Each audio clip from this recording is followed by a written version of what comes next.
Before we start the panel discussion, we have Mr. Murad Salman Mirza, who is the corporate management advisor, who is going to talk about just this one slide. This will set the context for the panel discussion.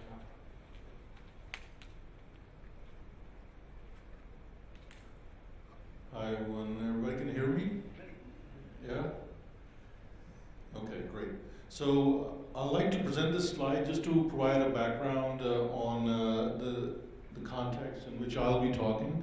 And there'll be much more other points, but I just want to show you the kind of work I've done with some clients. I work with some global clients, not here, but there's a lot of permeation and fusion of lessons learned in this region too. So first of all, I wanted to develop a relationship between customer experience and customer expectation. We use these words, but what is the actual relationship? So I wanted to simplify things here. And I came up with this equation, which is customer experience is equal to previous customer experiences plus information synthesized from trusted sources. So if this is your first time, the PCE is going to be 0, and you'll be relying on your trusted sources, whether it's friends, family, relatives, or websites, or your own research. And if you go through this cycle, you will see that you're actually compounding that sort of expectation as you move along and interact with an e-commerce personality. Secondly, I'll just quickly move through. I wanted to highlight awakening the silent customer. The important thing is a silent customer is not necessarily a satisfied customer. So watch out for that if you're not hearing from your customer, because he could just be not a happy customer, but he or she does not want to bother in terms of engaging with you. So try to make them yell at you or try to make them hug you, all right? Because that's where you start making improvements or strengthening further your strong points. Again, we also have to look at the thought process of how your customer is approaching something. I've given an example of e-retailing, e-commerce experience where somebody wants to buy a pair of jeans.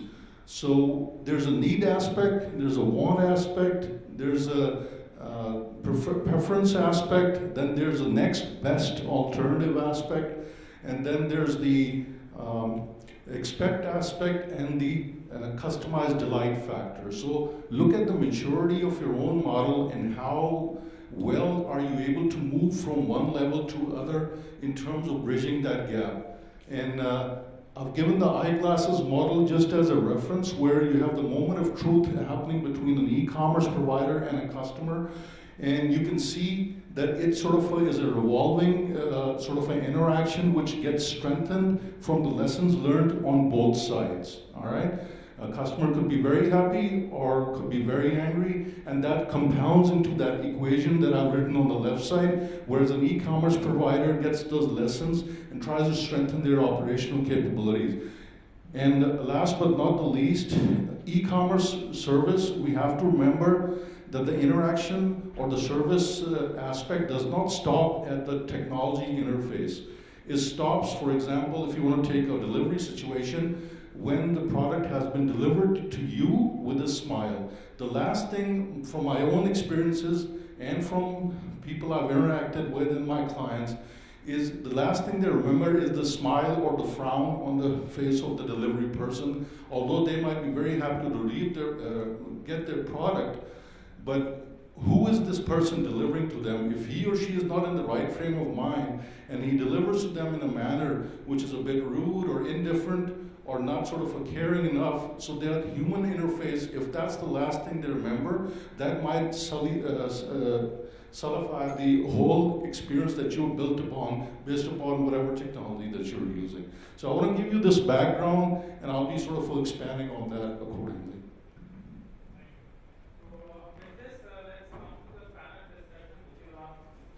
Bridging the gap between customer expectation and customer experience.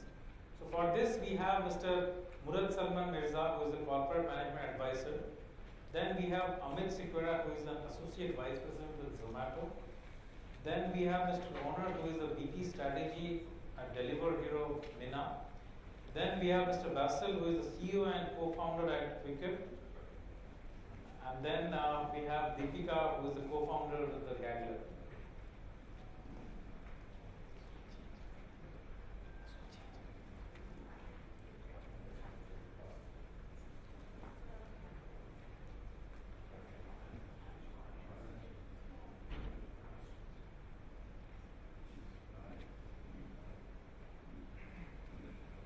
So we'll start off with a round of introductions. So if you can just introduce yourself so that the audience knows your background. So.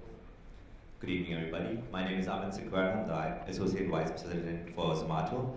I'm managing the Gold business for Zomato. Gold is a dining program and a dining wing of Zomato, which allows you a 1+1 on a membership basis. Hi, my name is Basil Kusa. I'm the CEO of QuickUp. When I describe my responsibilities, I tend to always struggle. Anyway, so basically, just a bit of background. QuickUp is a logistics as a service. We provide retailers and restaurants with a combination of on-demand and same-day delivery that is consumer-centric. Thank you. Hi everyone, this is Onur Algün. I'm VP Strategy and Performance for Talabat. And in my previous life, I worked in Boston Consulting Group around 9 years, both in the region and in different countries in the world. Good evening, everybody. My name is Deepika Stojanovic. I'm co-founder of The Gagler, the region's first shoppable magazine in the form of an app and a website. Excited to be here. And previous to this, I was also co-general manager for PrimeLink, which is a logistics company. So I understand both sides from a customer's perspective as well as from a delivery and logistics perspective. Ladies and gentlemen, you had a brief introduction about me before. My name is Murad Salman Mirza. I work for myself as a corporate management advisor and also as a thought leader associated with different global publications. And my focus is on organization development, talent management, business transformation, because although this is a subset of business transformation activities, I also focus on the people who are actually doing the supply chain operations, about their mindset and their approach and their skills and capabilities, whether they're able to deliver on what is being promised consistently to their customers. So I'm very active on the thought leadership aspect also, and I'm also globally ranked in that respect. Thank you. So welcome. So to set this ball rolling, my first question will be customer expectation and customer experience. Why do you think there's a mismatch? Because there have been great experiences or very bad experiences. So in your viewpoint, why is there a gap, and what are we actually doing to address this? I know it's a very, very open-ended question, but if you can deliberate on that, and then we will pick it up from there. So I'll be very candid on this topic. I think it's a very emotional and a psychological topic. It's very difficult to put a score to it. I think you did a very good job by showing some metrics to it. But it's very emotional, right? The expectation and experience aspect of it, and there is no universal truth to it.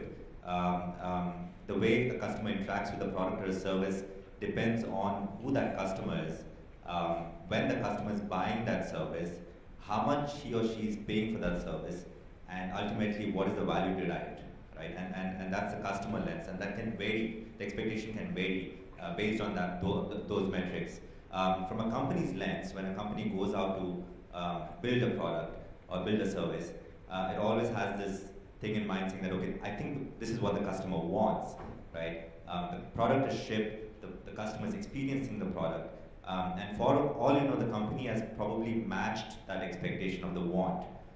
The funny part happens when the customer starts using the product more and more, and that is where the want grows to a desired stage.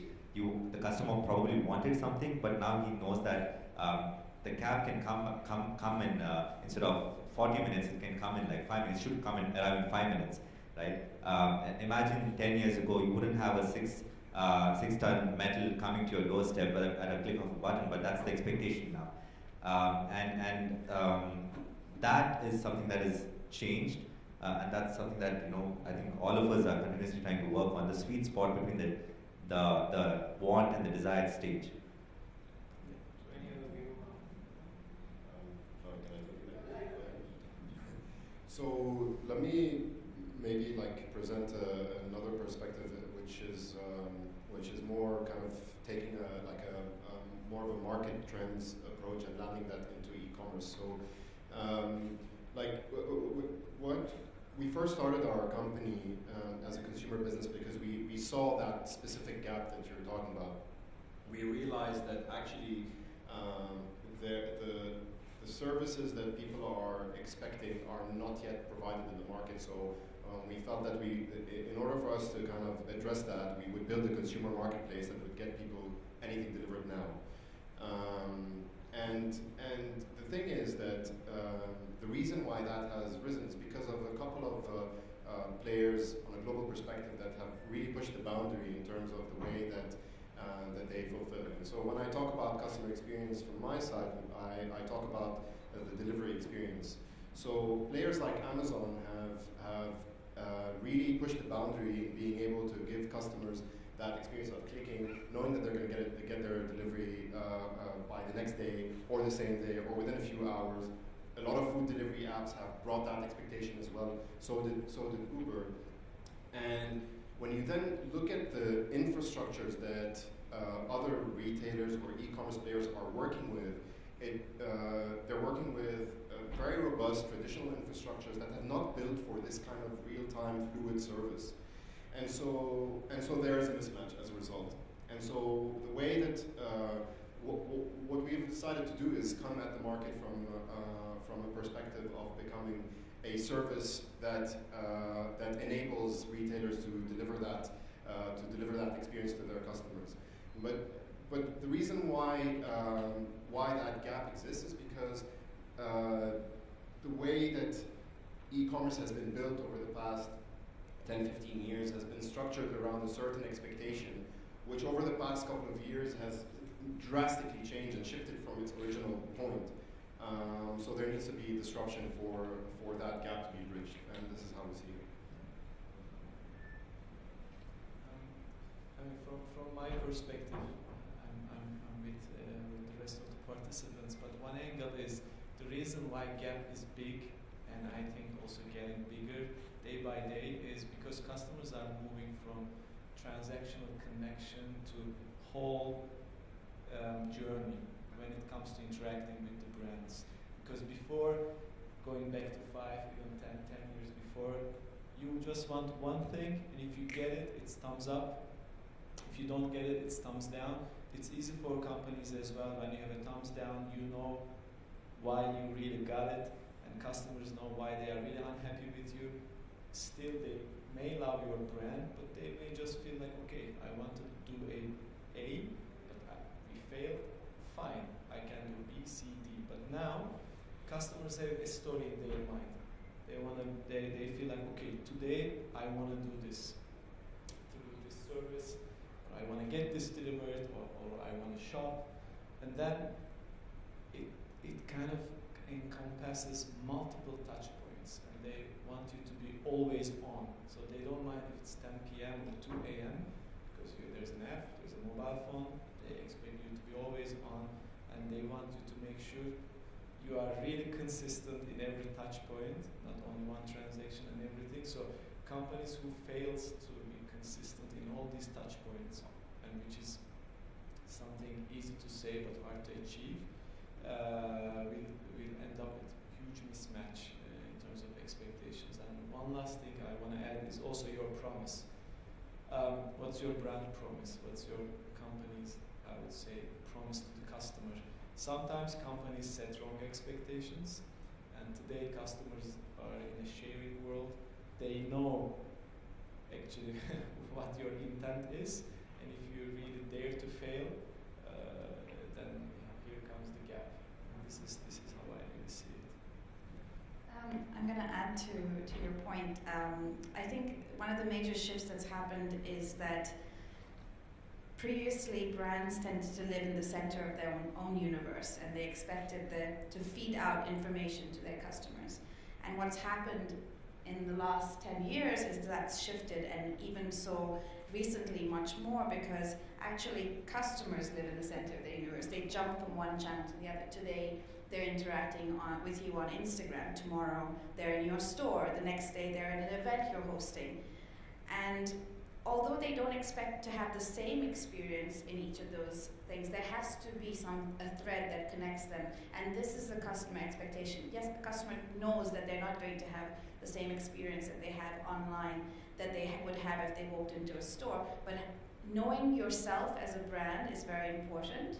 And then making very conscious decisions about how you're going to interact at these various touch points is the next step. And I think the previous speaker touched upon the point about content. So I come from a content perspective, and I think that's something that's missing in this area in terms of a touch point, because what is that customer journey that we all have seen, these marketing funnels of awareness and validation and getting people to that buy link? Well, if you're not providing them the awareness and you're not the source of that touch point, and you're providing syndicated content from another region, and you've not invested in delivering regionally specific content, then your customer engagement with you as a brand in this region is going to fail from that first step. And if you're not validating it with regionally specific validators, influencers, whatever that might be, that's also going to be a failure. So it's going to be a much tougher journey getting them to that point of purchase. Promotional, we're seeing a lot of it in this market at the moment, where it's driven by price, it's driven by promotional codes, discounting. It's basically trained the customer to expect a discount. Well, that's not really building customer expectation. That's actually lowering your customer expectation. So let me give a quick point about the equation that I showed. That's not a metric, that's a qualitative relationship. So there's no numbers in it. It's more like a relationship visualization that I wanted to present. Secondly, there are a lot of good points being presented by my fellow panelists, but again, I think we need to understand that bridging the gap between customer experiences and expectations is a journey, it's not a destination. Because all the time expectations are evolving, whether their own sort of a scenario changes or there's new technology coming in, or they sort of become more aware. So what's happening is that this bridge actually has got to be flexible. It cannot be too rigid. And as soon as that gap opens up again, because it's not going to be permanently filled, you have to put an extra ladder or an extra level and try to bridge that again. I'll give you an example of this new company that has been recently launched in Paris, and they have also a branch in New York. It's called Loop. And what it's doing is it's leveraging the customer expectations of not only getting the product or service, but also whether this company is good enough or trusted enough to do business with in terms of being socially and environmentally responsible. So what they're doing is they're bringing back the good, the old milkman model. So those of you who are old enough to remember the time when there was a milkman who used to deliver bottles, and the milk used to come in those bottles. They used to place it outside your house, and you used to take the milk, and then put the empty bottles outside, and they used to take away those bottles and refill them and bring them back. So what this company Loop is doing is actually contracting with P&G, Nestle, and Unilever's in terms of those FMCG products, which are normally high consumables and they get used often, and they're providing their own customized containers and actually eliminating all that plastic packaging and all those stuff, and getting that sort of a niche into the customer's mind that, hey, we are even actually reaching to a higher level of satisfaction for you or engagement with you, and look at this experience, that we will come with these containers, you empty them out, you put them out, we'll take them back, we'll refill them, and we have this relationship with you. So a lot of these old basic things are actually making a comeback in a whole new technological format. So I just want to put that out to you, that it's not just having a product or a service being delivered to you, it's the macro level of expectations that are also being built up, and some of these groundbreaking companies are actually reaching out there. So look at this sort of a milkman mentality, you know? They're trying to sort of leverage that sort of thing. So if you were to take this into the context of our local home delivery companies, Could food delivery companies have their own customized containers that they could sort of provide the food or products in, and then sort of collect those and eliminate all those plastic or other packaging within that context right away? This not only creates a cycle of a repeat customer, but also strengthens a very strong linkage with those customers who are looking for that higher level of experience, which was not being available with other sort of last mile companies. Thank you. Like on that point, I mean, so like the point that you're making is that that customer experience can also come from like belief, right? Because the truth is that if we're going to talk about like sustainability that can come with a model like the one that you mentioned, then you're saying that these customers want an experience that adheres to the things that they stand for, which is basically being environmentally conscious, which is a great thing. The thing is that that is also like considered a premium service rather than just like doing good, unless it's something that becomes regulated. The problem is the premium over time goes out to be the standard in the future, and that's the, you see, yesterday's delight factors are today's standard. And that's the struggle or the challenge that a lot of the tech companies also have to face. Because whatever you think is premium today is going to be the standard tomorrow because you've just raised the expectation of your client or customer. I totally agree. And we come from a background of like bringing an on-demand service to customers, which is by nature a premium service. I'm just commenting on the social So in this Me Too sort of a thing, if you look at the presentations from today, a lot of last mile companies, a lot of good product offerings, but it's almost like banks. Pretty much after some time, everybody's providing the same products with a new banner or slogan, to be honest with you. So how do you distinguish from that crowd? So this Loop company wants to sort of stand up and go and touch that sort of a thing, and sort of increase the playing field for others. And I agree with you. And actually, the way forward for our society is to embrace such things that are actually going to be doing good for our community in the long run, especially given the state of our planet today. But that's a completely different discussion. And if the younger generation, millennials or Gen Z, is more environmentally or socially conscious, the tech companies better be prepared for them. 100%. I'm going to jump in here and say, I think that these are all valid. I think the most important thing about customer experience and customer journey is understanding your customer first. So if the case is that your customer is millennials, and all our customers will be millennials at some point, then understanding what those customer personas are, what's valuable to them, and then actually delivering on it, not having paper thin kind of, yes, we're environmentally sustainable, but actually building that into your product and interacting with your customer in a meaningful way. Yes, AR technology is available. Yes, VR is available. Is that what your customer wants? I'll give an example. We're living in the UAE. We are a mall-centric environment, right? We go to the mall because it's too hot outside, so that's where we spend our leisure time. Is a VR, AR environment going to replace that? I don't know. Maybe it will. Maybe it will help customers to do that pre-web shopping experience that they do and will drive more footfall into a store. I think that those are still things that are yet to be seen because the technology hasn't caught up with the customer expectation. The expectation is that my technology should work as well as Uber. It should work as well as Deliveroo. And until that's done, there's going to be disappointment. So can I just put a quick point in here? One of the other things that I'm also seeing is that somehow a lot of the companies are coming up with products which are fighting for the same pie of the customer. The pie of the customer is not increasing. So the expectation is that the customer is ready to graduate to a moneyless system, and they'll be able to gravitate towards that as a normal way of communication.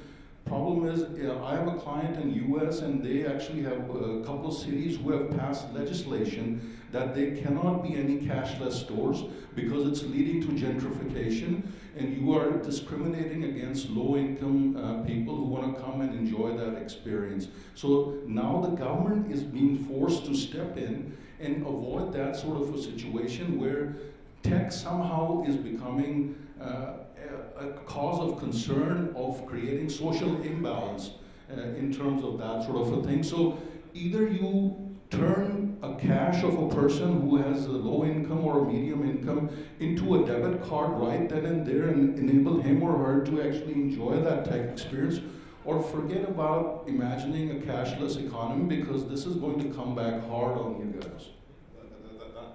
That comes with economic policy. It's not, that onus can't just be put onto the tech companies to... Not really, but it's a joint effort, but it has to be timely and carefully thought through, because a lot of the economies, forget, the reason I gave you example of US is because it's considered first world. Well, let's take India. If you want to really go high tech in every aspect, how much of the population are you going to sort of alienate in that context? So either everybody goes high tech, cashless and all that, is that really actually applicable, or are you going to be able to provide them a path to do that? Because, just talking about is easy, but trying to put it in practice in field, with the government becoming a watchdog at some point, and then sort of saying, you can't do that because there's some politician who rises on behalf of the people and, creates a fuss. I think we're kind of like hijacking the purpose of this with really great philosophical conversation. Highly practical, nothing philosophical. I agree with you. Right now, there's a lot of policy related to what you're talking about, but we should take this offline. Sure, always a pleasure. The second thing, now this is an era of, say, mass customization. Each customer is different, so whatever is delight for me may not be for you. So this poses a huge challenge for the brand. Secondly, if you look at the end-to-end, today's world, you work with a lot of partners. So if I have, say, 5 different experiences, which is a collective experiences, so 3 may be done by a third party over which you don't have control. But those are maybe the most critical parts, and that can actually lead to a disaster. So what are your views on this? So how do you actually control this? I think, go ahead. I've been talking a lot, so.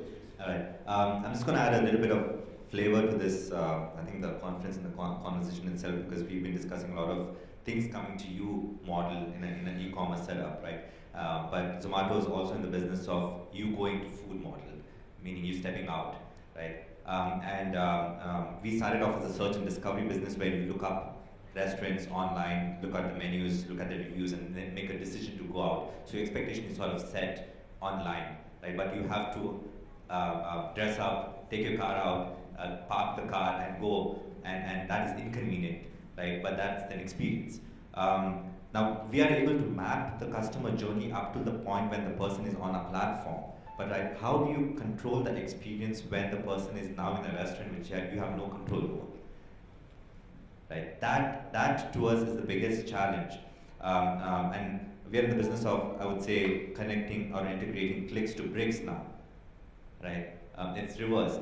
And what we've done in our team, we've actually set up a ground team that actually goes to restaurants and trains the staff and tells them, hey, we are going to send you a member to your restaurant. You better take care of that member.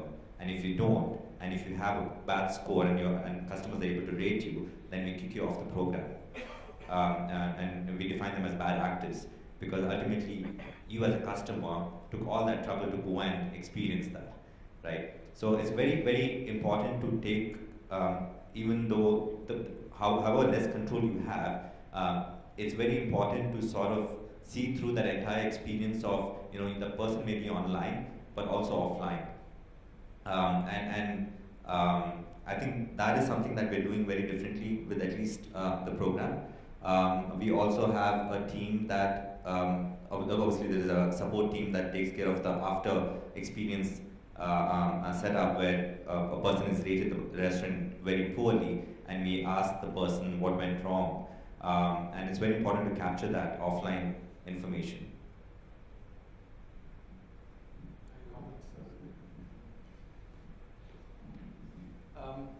I think you said how to avoid this disaster when it comes to working with different partners and having diverse set of customers. I mean, in this Talabat, we are trying to do three things very similar to what I've just heard right now. It's like one, experience comes with ownership. If you want to improve the experience, you really need to own it, because then only you can do something about it. So we try to improve our ownership along the lines of the customer journey. So try to make sure we own more of the journey so that we can improve it. And the second thing is measurement. So I think that's one of the biggest challenges, because when you move from transactional dialogue with a customer to a holistic experience, then your measurement becomes a little more complicated. And that's one effort to avoid the disaster. We are having a lot of effort on improving our measurements and the metrics so that we have a better understanding of how the experience went. And I think finally, the other thing is building stuff. So again, control sounds a little negative, but I would say more of a build. Like focusing on the core. So as a company, what's your core focus? Because once you nail it down, then you can move into the how part. Okay, then how am I going to do it? And then it's more around building it, owning it. Maybe a little less with partnerships. Partnerships can work really well, but there are certain moments or tipping points where companies should feel like, okay, I really need to own this piece of experience in order to improve it. And because, as you rightfully said, wow effects of the previous year will be the hygiene factors of today. I mean, just take the delivery business. Like maybe a few years back, you receiving notification or you being able to track where your parcel food is. I remember from my college years when I sent an application to a school, if I know it landed on Bern and then goes to Tennessee, on internet I see all these hubs, okay, I was so impressed. But now you may be a little annoyed if you don't receive a notification about the delay of your food. Which brings back to controlling and owning the experience and the importance of it.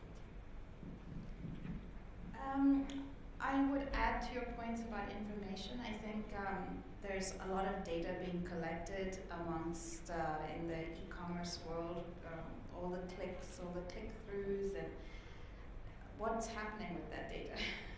How are we tracking what the customer experience was when they leave your exit point and they interact with your supplier or partner? Where is all that data? How are organizations using this mass amount of data and making sense of it, taking it from unstructured to structured information that is going to add value to their organization? So I think I'll take Deepika's point forward in terms of not only looking at the type of data, but how we can make value out of it. Because actually now this is happening, there's just too much data. So which data to use, how to use it, and how to make sure that it doesn't get abused. So, that's another challenge. One of the things that I noticed in my clients also is that tech has been a blessing in a lot of ways, but it has also been a big challenge for companies that actually have become great businesses very quickly, and they're still struggling to become great organizations. So if I were to say businesses is more sort of a revenue generation and profit oriented and trying to play with margins, and organization that is more people focused, integrated inside, and trying to create a more well-being and health-driven environment in which everybody sort of performs and is not sort of falling off the chair while they're doing it. So, that sort of a balance also plays a lot of things in terms of bridging that gap. And while you're trying to understand and appreciate your own strengths, the channel partner's strengths, and like the panelists were saying, in terms of what you can control and what's not controllable, and trying to own whatever you can, as much as you can, of that journey. This is important that you're not only solid from the outside as far as technological leveraging is concerned on a very strong and mature service model, but also in terms of the team that carries it through. not only at the top level, but also at the middle management level, and they sort of make sure that that message is delivered, and they're in the firmest of situations to make sure that it can happen. So there are uncertainties out there, and there are challenges out there, but there's no way to just step back and sort of test it out all the time. You can take proactive lessons from that scenario. So I will open up for the audience and actually have a discussion with the panel. Yeah, I think he has a question. Hi. How can you fix a bad experience? So let's say something seriously goes wrong with any customer. Do you offer a voucher? Do you make a refund? Do you send the customer a gift? And can you really completely like fix a bad experience? Okay, I think first you need to be aware of aware of the situation. So you need to first make sure you can detect bad experiences to start with. That again sounds easy, but it's a challenge. Once that's done, once you know, oh, I'm able to spot bad experiences, and then the next is, I think, timing. In today's world, you need to be really quick and diligent. So and you should be genuine. Because customers, people are different, but they have common values. They want to feel cared of. They want to be taken care of seriously, and they want to make sure their voices are heard. So, and these are again the hygiene factors. So you should clearly make sure that, okay, I got the problem. I know how you feel. And I have a plan, and you need to be ready. You need to have a kind of a map or understanding of common mistakes you or your company can make, or your partners, and you should have readily available solutions. Then, if you feel this is still not enough, and I think companies with great customer experience are the ones whose customer-facing employees or solutions can take initiatives. So I think this is something also important, that you empower your customer-facing staff, even if you're a tech company, to take certain initiatives so that they can take one extra mile to win the heart of the customer. Because it's not always winning the mind, okay, explain the root cause and then come with a solution, and then okay, maybe compensation. But I believe to make sure the customer is still a repeat customer, you also need to win the heart, and that doesn't work only with processes and pre-aligned SOPs. You need to give some initiatives to your team. Actually, this is what we are. I'm not saying we are doing completely. It's our vision. We always try to make sure we fix everything 100% and make sure customers stay with us. And one key thing for us is giving initiatives to our customer-facing employees. So I'll just add from that perspective that bad experiences are like bad memories. They don't go away. They take time to sort of go out in the air. What you do is you give flowers, you say sorry, you sound empathetic, you sound authentic, you give a solid, firm promise that you won't be disappointed again. Whatever you do, that memory is going to linger for some time. That's just a given. So the equation that I showed at the beginning, that's this thing with how successful are you in sort of bringing them back with that promise, with that authenticity, with that empathy, to come and experience us again. We have made a mistake, we own it, come back, we'll give you a better experience, and try to get that memory to wash away over time. It's just like bad memories, it's my experience. Once you've had a bad experience, it's really not that practically, possible to say, well, next time, they've all forgotten and all is forgiven. It's just like you have this itch, probably you put some medicine on it, but they're just waiting for another sort of a twitch, and it sort of gets inflamed again. building on what you just said, it is a lasting memory, but that's exactly why it's a reason for you to make it a good memory as well. Sure. Right? Like it's something that's going to mark that Sure. customer. So it's a real opportunity to turn the situation around, or actually to make that customer even more loyal.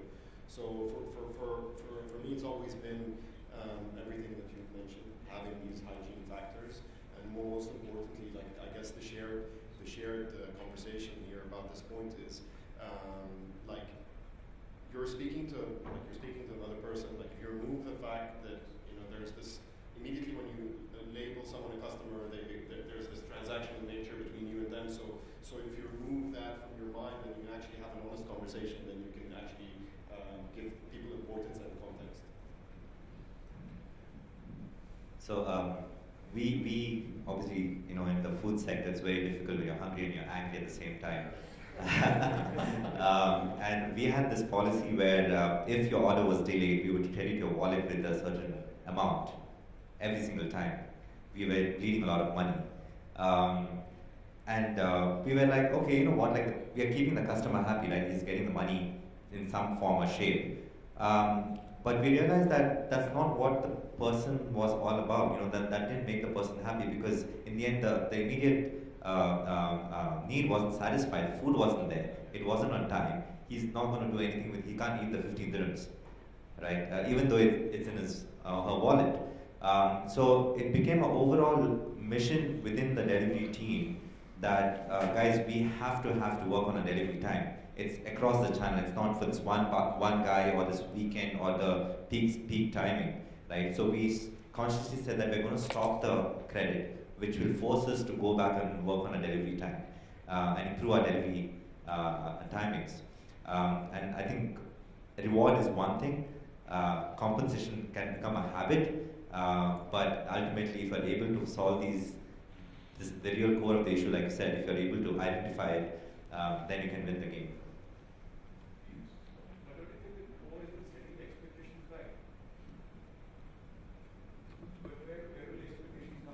We as brands, we as services, we are the ones who set up those expectations. You call up Domino's. If Domino's was not to give you a timeline of 30 minutes, there's no expectation being set up. So the moment you set up an expectation, then you're adding to your cost. That now I need to either I give pizza free or I put up an analytics tool. Then I need big data. Then I need to study that how many pizzas is he ordering in a month. And then you want him to rate the customer experience on the ease of click. Not the satisfaction that he got out of the pizza.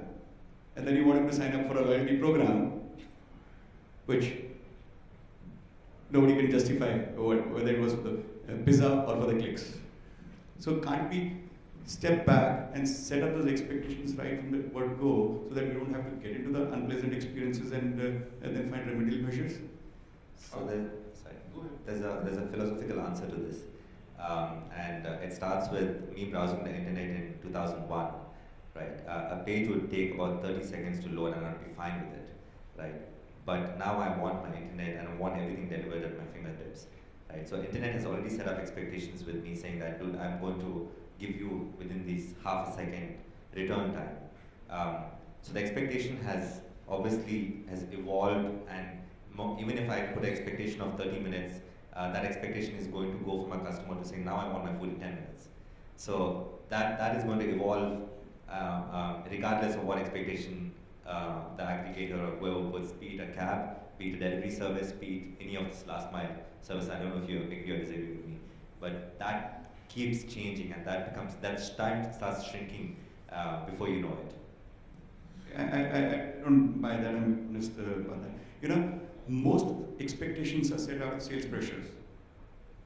You very well know that this cannot be delivered before 4 days or 5 days. The customer says they want it in 3 days. Let me just jump in here. I think in a conventional sense, I would agree with you, but if I refer to my equation again, I put two variables in there. There's one expectation which has been coming out from previous experiences that they've had, and the second is from the trusted sources. So what you're saying is relying on what company is doing or marketing in terms of building those expectations. My point is that they are not the only ones setting those expectations. They are being compounded by previous experiences, plus the trusted sources that they look forward to as influencers on them. For example, their family, their friends, their acquaintances, consumer forum reviews. Somebody puts up a review on the net. So expectations are not that simply because Zomato wants you to believe in something and they did something and that's the expectation right there, because that might be the basic building standard, but then it sort of starts going to a cycle of different stakeholders that have an influencing scenario on that customer who wants to engage or disengage or re-engage or multiply come back as a customer. So expectation from my perspective is not just simply that the company is doing something which is setting these expectations. It's a much more, it's almost like the village raises the children, the child. So it's not just the parents. If you talk about the organization being the parent, it's the whole thing sort of gets discussed or mixed up or thrown in the online medium, and then sort of these expectations evolve, and whether it's good expectations or bad expectations, that sort of a thing gets compounded over time. Okay, let me split that for you. Coming back to your internet connectivity issue, the first promise comes from the broadband supplier. I am 5G, I'll give you 24/7, 365 days, uninterrupted connectivity, 100 gigs minimum assured. That's the first promise. Standard. Wait. Building That's where the buying decision or the decision to associate starts. Then he pings the friend. What 5G are you using? He says, I'm using this particular brand. That's an endorsement. That facilitates his decision. But his expectation was set by the service provider. Then he goes online and studies some reviews, mixed bag, but the moment he finds something which corroborates his initial finding and friend's comment, he goes for a decision. Right? The experience comes after 2 months. Then and then you call up the helpline. The helpline says, while in all of Dubai we are fine, but this particular pocket we are having a technical issue. Now the friend had submitted a review based on another part of the city. The core promise was based on the technology that the company has installed nationwide. So what do you buy? You're buying the core promise. No, see, again, the thing is, it depends upon the quality of your research, your openness of accepting influencer inputs, and sort of looking at the whole scenario as you go into a relationship with that company. So are you a marginal case, or are you the conventional, normal case of experiencing that failure and expectations? The initial standard might be set by the company, but again, as I said, it's the village that's raising the experience and also to still think that's a point. I think I understand the question. You're saying a customer walks into Lamborghini but wants to pay for a Civic. That's the, that's what I think e-commerce is kind of struggling with, how to provide value as well as customer experience, as well as capturing all this data, making things personalized, add up. It's all adding to your base costs. But at the same time, the customer still wants what the customer wants. They want it now. They want it personalized. They want to know which way you itched yesterday so that they can provide the cream for it. So I mean, I think it's an ongoing question. Somebody said to me a long time ago, who was in retail, he said, and he built multiple stores, he said, I took the philosophy that if I have 5 customers and I'm billing to 500 customers, 5,000 and 50,000, that I should be able to provide the same service to them, no matter how I scale. And I think that that's a good measure, good way to think about customer experience. Just because you have today 5 customers, but your expectation is that you're going to have 5 million users, are you going to provide the same level of service to them? And to add to that, I think what your brand stands for is really important. I think a customer can't expect to pay for a Lamborghini with the price of a Civic, and I think that will become more evident as people become more interactive online. I hope I answered your question. Can I just put one more point in there, just adding to Deepika? See, let me add an adjective to this expectation. It's called realistic expectation. So, why would you even pay for a Ferrari? Why don't you get it free? I mean, that would be the ultimate expectation, right? So why pay for it? So here's the thing. Here's how expectations are rolled out when you're terming it in terms of the value. Do you equate a Ferrari with a certain level of value, and do you equate a Civic with a certain level of value? What is that value? Is that higher, lower, or about the same? And that's where the question needs to be answered accordingly. I mean, it's just some sort of a thing that needs to be figured out accordingly, not only individually, but gaining that information from whatever influencer or sources that you have around you. Because the ultimate expectation would be to get everything free. Okay, thank you. Any other question? Yeah. I have a question for the Delivery Hero and Zomato experts on stage. We're a team now. So you guys have shifted have moved from, you've experienced the whole customer experience from having ordering channels and customers placing orders on your marketplaces, and then a few years later you guys added on the delivery part. So now you're managing the customer experience on your ordering channel and managing the customer experience for the delivery.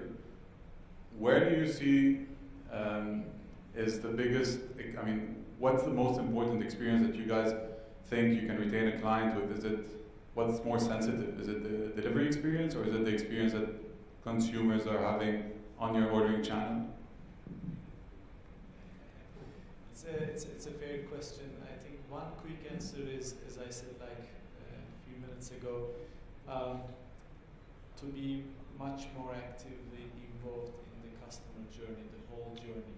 So that's why there's a shift from just pure platform player to having our own fleets and do the delivery by ourselves as well. Because we may have the best marketplace, best restaurants, still end of the day, the whole customer journey is not complete because there is a delivery part that as Talabat, Zomato, that we used to not to be in control.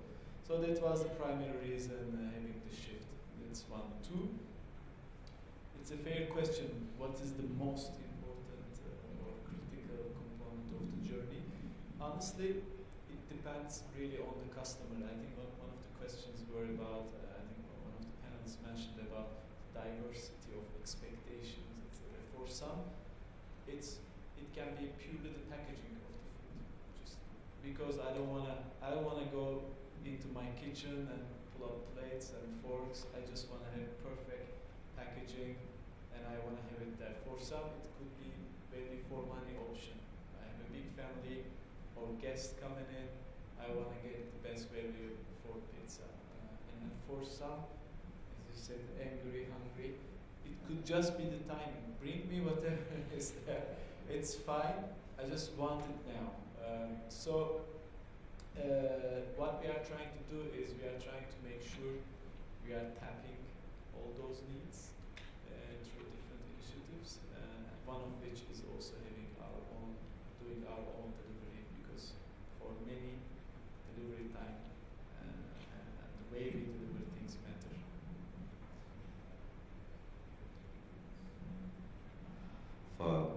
For the interest of time, I second what he said. I'll be repeating myself. So both are as important. Yeah.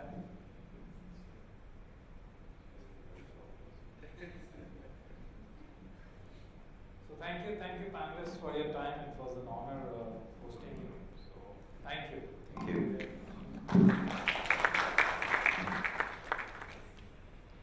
So with this, we come to the end of day 2. I hope we took something out, we learned something.